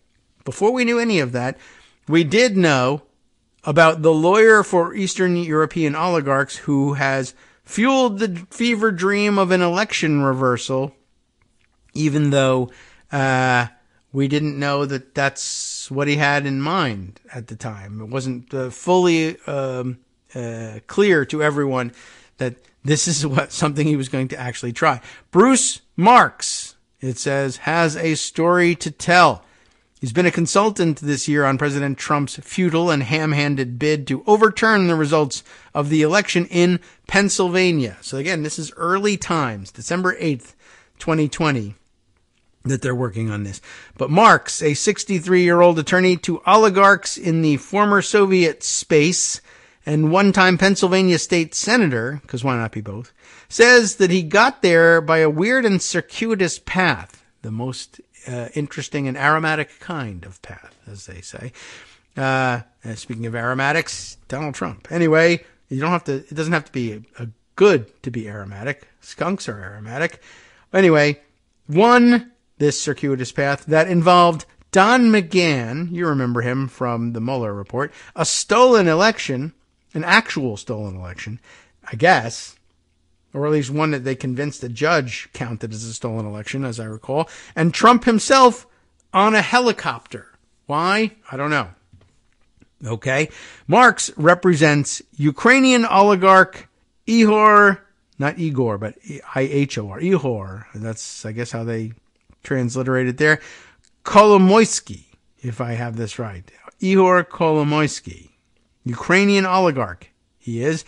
And through his firm, Marks and Sokolov, for some strange reason, has made a career of representing moneyed interests in Ukraine, Russia, and Kazakhstan, so far as they have business to settle in the U.S. Anyway, FEC records show that the Trump campaign paid $161,841 to Marks's firm in the 2020 campaign.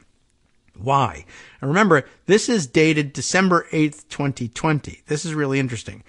What drew the Trump campaign to Marks and Marks to the Trump campaign wasn't his familiarity with the rough and tumble world of post-Soviet business. Rather, it was a bizarre 1994 episode of electoral fraud that led to a unique episode in the annals of American political history. You should be interested in this, right? Everyone loves unique episodes in the annals of American political history. What was it? It was the federal judiciary overturning the results of an already certified election. That's something of a rarity, don't you think? And I guess he was involved in one, so that's how he ended up getting on the payroll. But to be paid during the regular election season by the Trump campaign because of his specialty in overturning or being involved in the one of very few elections being overturned by federal courts.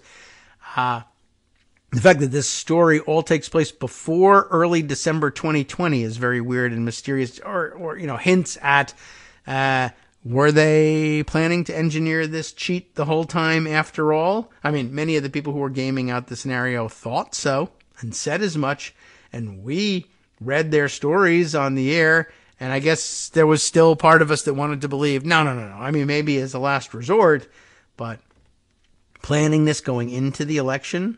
I don't know, huh? Maybe. Anyway, this 1994 absentee ballot fraud scheme bears no resemblance to anything that happened in the 2020 election. But the outcome of the case bears a striking resemblance to what the Trump campaign sought to achieve in federal court, a federal judiciary willing to overturn the results of an already certified election. The story reads like a vivid fever dream of Dem-heavy, big city corruption. And I can't believe that their imaginings about this became the basis of their planning. Wow, who would have thought? Marks ran for state senator as a Republican in 1993 after Marks told TPM, leading the, quote, the legal fight against forced busing in Northeast Philadelphia, just in case you were wondering where he was coming from when running as a state senator. It was a special election, a low turnout affair with a high stakes twist. Control of the state Senate, long held by the Democratic Party, would hinge on the result. Remember, 1993. This is Newt Gingrich Republican Revolution era territory.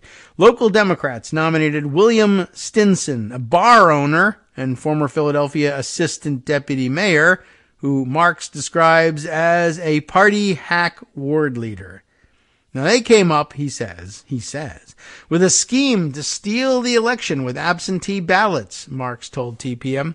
Why would that be so? Why would they even need to resort to that in Northeast Philadelphia when running a bar owner and assistant deputy mayor for a state Senate seat? I don't know. But according to a subsequent ruling from a federal district judge, that scheme involved hundreds of residents submitting fraudulent absentee ballots in favor of Marks's opponent, allegedly abetted by campaign volunteers. 2 election commissioners later admitted under oath to being aware of the fraud, and a federal court found that the election had been stolen. There's some links and everything. Marks told TPM that he had gotten a tip from a local city councilman a few weeks before the election to, quote, watch out for this issue, which led him to begin checking for fraud.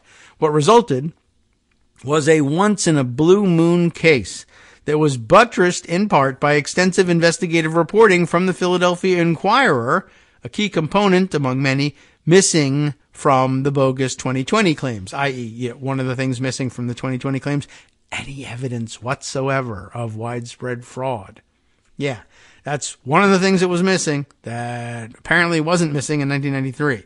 Elections officials gave the paper access to 1,757 absentee votes cast in the election. Mark Duvansin, Duvoisin,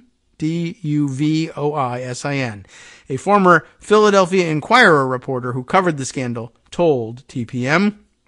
Reporters tracked down and interviewed more than 1,500 of the voters, an effort that Duvoisin said the papers involved the paper's entire metro desk. Okay. Eventually, the Inquirer concluded that 540 of the absentee votes had been contaminated. That makes it sound like you need some dramatic music. But yeah, okay, well, 540 votes. It's not nothing, that's for sure. But what do we got here? 1,757 absentee votes that were turned over. 540 of them been contaminated in some way. What way? I don't know. Voters were called in, though, to testify what had happened during federal court hearings.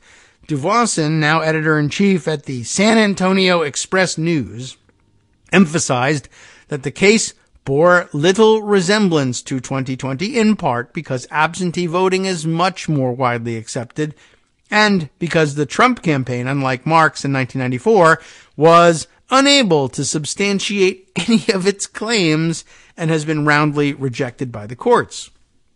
I mean, that's the basic difference, really, you need to take a look at here. Well, did you have a complaint? Yes. Did you have a complaint? Yes.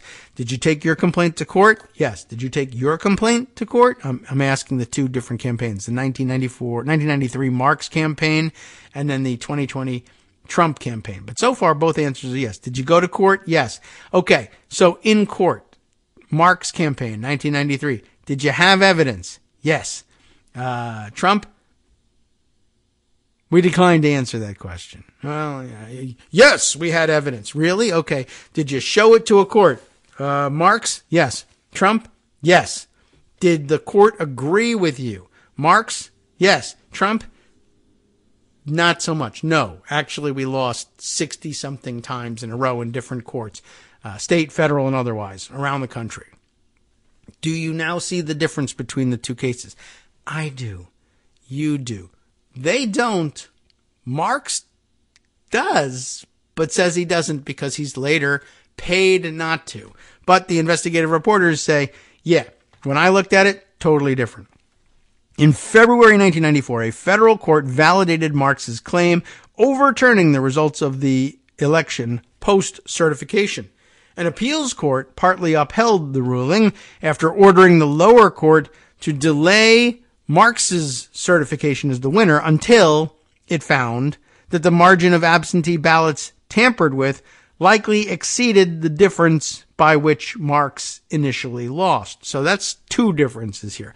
One, we have actual evidence of tampering and have showed it to you. And two, we can show you that the number of votes that were tampered with could have made a difference in the outcome of the election. Two things both missing from the Trump campaign claims in 2020. Marx was seated in the middle of the term, giving Republicans control of the Pennsylvania State Senate. That's being cited in a lot of these pleadings. Dworkin told TPM, referring to a federal judge overturning the result in 1994. The court can do that, but the difference in Marx's case was that there was an abundance of testimony in court by voters.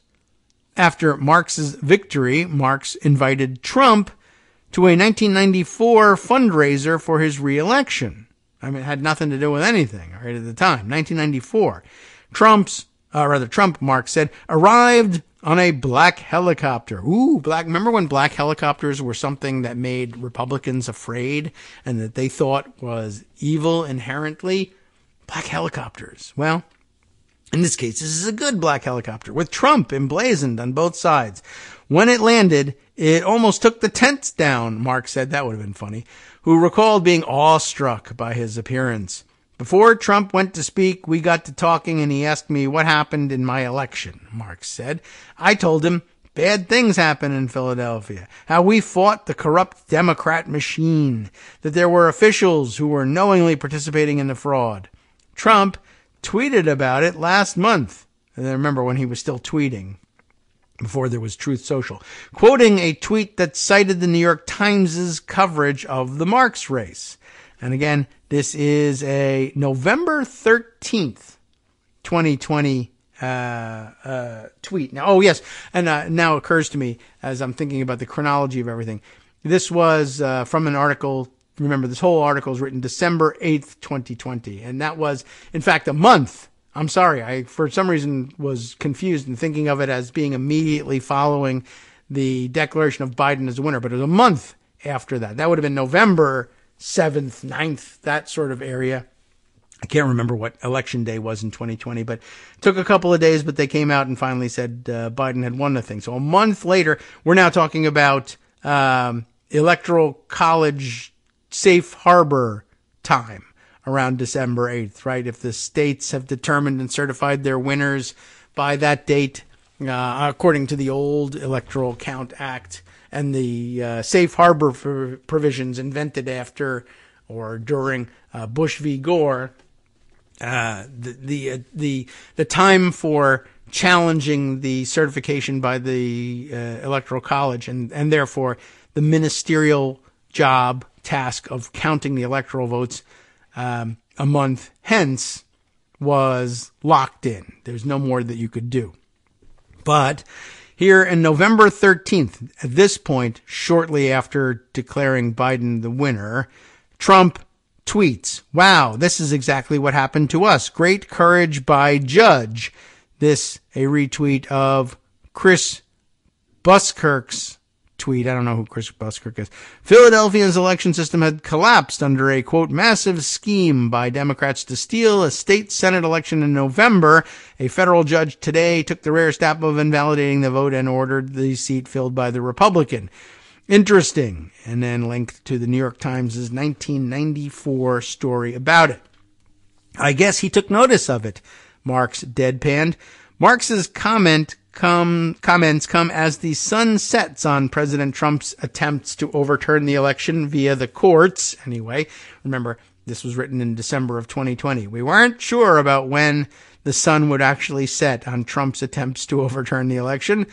Tuesday marks the safe harbor deadline, there it is, by which all state results are certified. The attorney said that he fell out of touch with Trump after leaving politics, seeing the future president at a few fundraisers here and there, but focusing instead on opening an office in Russia for his law firm. In fact, Marks recalls, it wasn't until a real estate conference in Moscow, that he reconnected with the Trump family. What were they doing at a real estate conference in Moscow? Don Jr. was speaking at a real estate event that they were sponsoring in Moscow. How? Why? Why him? Marks said, so I interacted with him, explained who I was. It's a small world. I told him I went to Penn, and he went to Penn, and his dad went to Penn, and I told him his dad helped me. But it wasn't Marks's connections to the Trumps that led to the president's campaign becoming a client. Instead, Marks said it was Don McGahn. Did Don McGahn also go to Penn? I'm not certain that isn't the case. I think I remember that from way back when. I don't know. We could look it up. Doesn't really make a difference. The 1994 case attracted a lot of attention in GOP circles, all of a sudden, right? Among those who took notice was McGahn, then a law student at Widener University, who came to help. Marks said in 2016, McGahn would ask Marks to help the Trump campaign on a Pennsylvania lawsuit brought by the state Democratic Party. In 2020, Marks, faced with claims he saw as solid, took Trump's campaign on as a client once again. So interesting that everybody else saw the 1994 cases completely different, 1993 cases completely different from the 2020 case, including up to a certain point the guy who was in the middle of the controversy. But it was an opportunity to get paid by the Trump campaign. Little did he know, probably at that point, that, I don't know, by 2020 you should have been clear on the fact that you weren't going to get paid. But maybe he thought the Penn connection, something like that, would work for him. And anyway, so I once won a case in Pennsylvania where there was actual fraud and I was able to prove it. Does that mean that you should pay me to consult with you now that you think there's fraud and can't prove it, both in Pennsylvania and in other states? I don't know. You willing to pay? Then sure. Go for it. All right. Just interesting history and a reminder that, it's not that there are no circumstances under which a federal court or state court, for that matter, would overturn the results of election. It's just, one, extremely rare. Two, it's something they probably feel more comfortable with, even if it's going to change partisan control of the state legislature. It's not quite the same as changing presidents midstream or changing the result of an election that everybody kind of thought was announced as, Joe Biden has won, and he won by 7 million votes, and we have no proof of anything. Will a federal court or state court or any court indeed reverse that election? No, and Marks probably should have told them so. But maybe he did and didn't mind getting paid. Maybe he didn't and figured there's no skin off my nose. Trump, there's a 50-50 chance he won't pay me anyway, so what the hell's the difference? Let's just be partisan about it. I thought an interesting and worthwhile sidebar. Okay, we have just a few minutes left here. We still have Friday, though, to go over some more about this situation and others. But let's see if we can't fit in one more story that might be somewhat relevant and still fit inside the time we have. Back to the Hill, Alexander Bolton reporting about the Senate GOP being annoyed by the new speaker's Ukraine move. This is sort of an important moving part in all of this, considering that they also are all going to have to come back together and try and fund the government at some point, plus also deal with an impeachment. Senate Republicans, it says, did not appreciate Senator Mike Johnson's attempt to pour cold water on their efforts. Didn't we? I don't know. Did we read? We didn't read this story yesterday, but somebody else said something about pouring cold water on something, and it reminded me of Trump's idiotic comment about magnets. He believes, of course, because he's totally not demented, that pouring water on a magnet renders it non-magnetic all of a sudden. So I guess that solves our big vaccine problem for all the idiots who say, the vaccine turns you magnetic. Well, take a shower. Okay, problem solved. The Senate Republicans, they said, did not appreciate this idea of pouring cold water on their effort to pass $60 billion in funding for Ukraine and are now ratcheting up pressure on him to bring the bill to the House floor. Johnson took the unusual step of panning the Senate bill on Monday evening, moments before senators took 3 crucial procedural votes to advance the legislation. 20 minutes before the votes were to begin, Johnson released a statement declaring senators, quote, should have gone back to the drawing board, although it says drawing border, they probably mean board, to include real border security provisions that would actually help end the ongoing catastrophe. But of course, we all know no solutions proposed will help end the ongoing catastrophe because Republicans will just torpedo them if they did. So it was a rare example of top Republican leaders in the House meddling with the top Republican leader in the Senate's efforts to pass a bill. Usually not done, not in public anyway. Some Republican senators thought it crossed the line.